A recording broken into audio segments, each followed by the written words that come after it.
Ohio State is back in the race for four-star quarterback Brady Smigiel.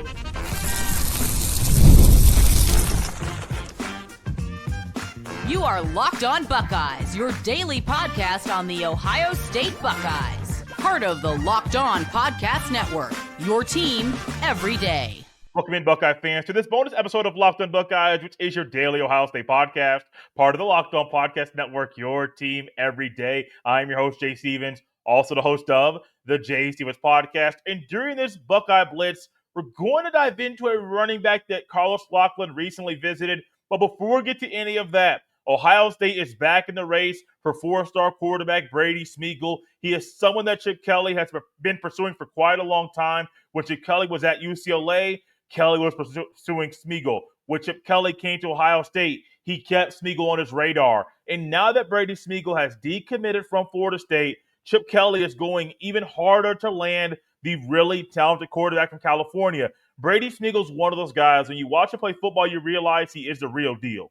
He has the goods. He has the touch and the ball you want. He has the pocket presence you want from a quarterback. He has the attributes of a guy that is not only elite in high school, but has the ability to be a really good college football quarterback as well.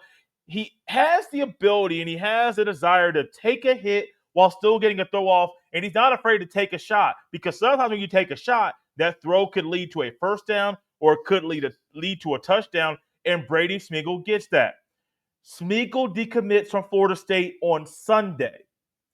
Chip Kelly makes the home visit on Saturday. That connection might go hand in hand. I don't know that to be true, but when you visit somebody on one day and the next day they make a massive decision that might benefit you, I think there's a connection between those two decisions. There are other schools that Ohio State is battling with for Smeagol to get that verbal commitment from him. Michigan State, Michigan, UCLA, Washington, and South Carolina. Some of these schools don't really fit with Ohio State. While UCLA and Washington are the West Coast schools, UCLA is the closest to where Smeagol plays football over there at Newberry Park. Michigan State, not really sure. South Carolina, you got Lenore Sellers, who's a good freshman quarterback, but not really the place where you go to get developed as a quarterback.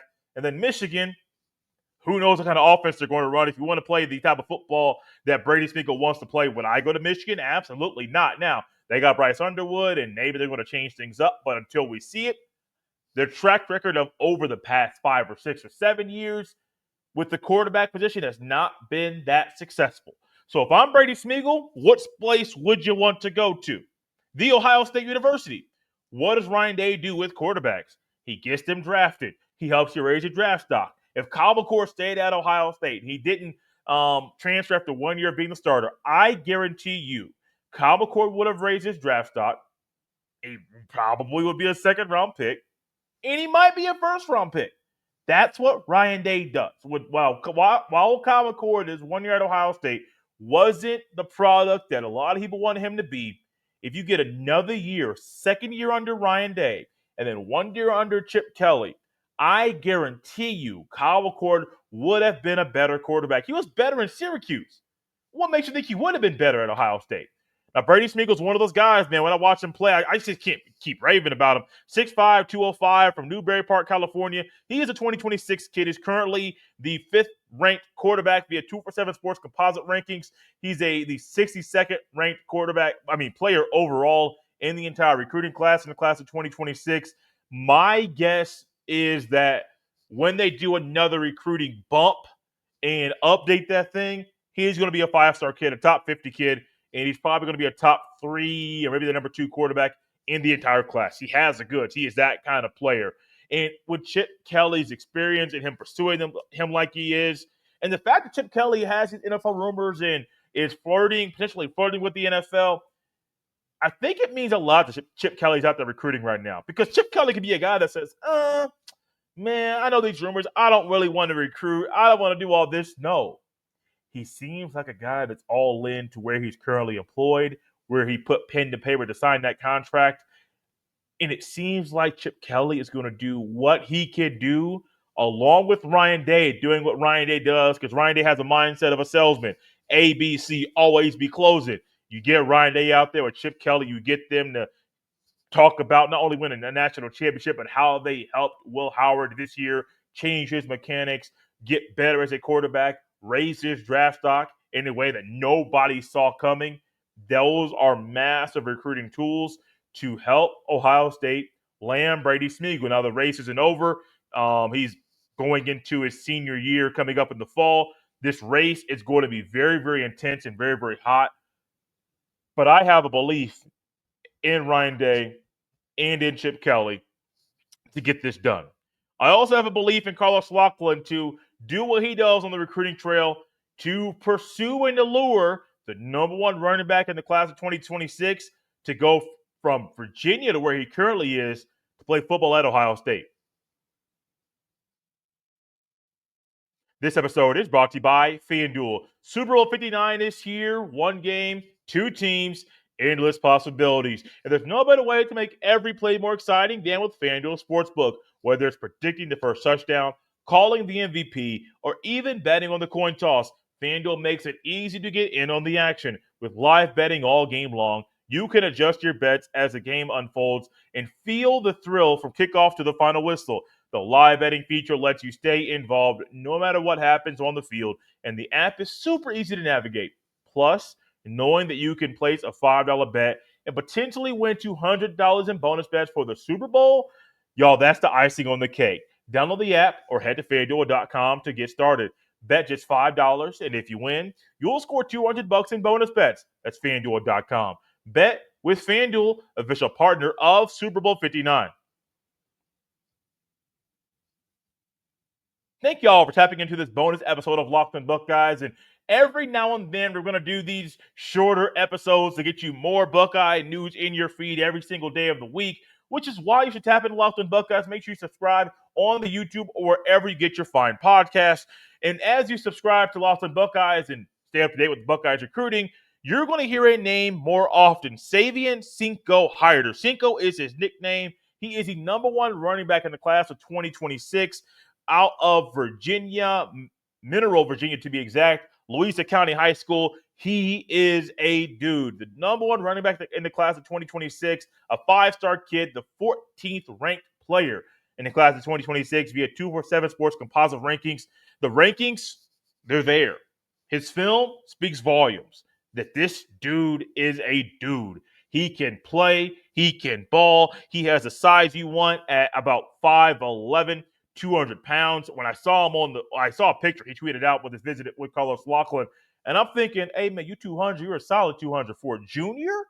Hey man, y'all kids are built different now. When I was in school, the players I played with wasn't built like him, nowhere close. And I can't wait to see what this young man does during his senior season, and the possibility of Locklyn building a relationship like he does, being very unique, being from the South. I think it helps him build relationships, and I can't wait to see. And I really hope it would be really, really nice to see Hiter in a scarlet and gray down the road.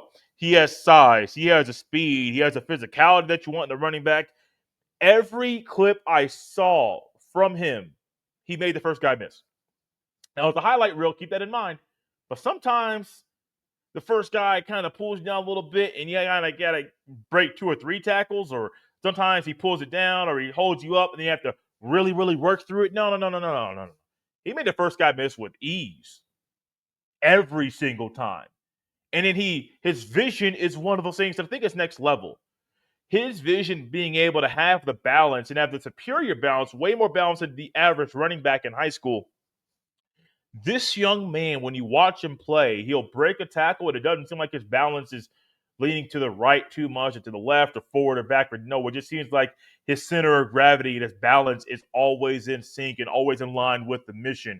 Not only staying upright, but moving forward north and south to get the touchdown. You really didn't see any false movements or bad steps with him at all. It was always with the movement of going north. Not north and south, simply north. It's going straight ahead. And he is the kind of guy, when I watch him play, he is the kind of running back Carlos Locklyn wants. Not because of the rankings. That's not why. It's because with my own eyeballs, Carlos Locklyn wants someone mentally tough, physically tough. I don't know his mentals yet, but I figured if Carlos Locklyn is recruiting him like he is, especially after winning a national championship, my guess is he is mentally tough.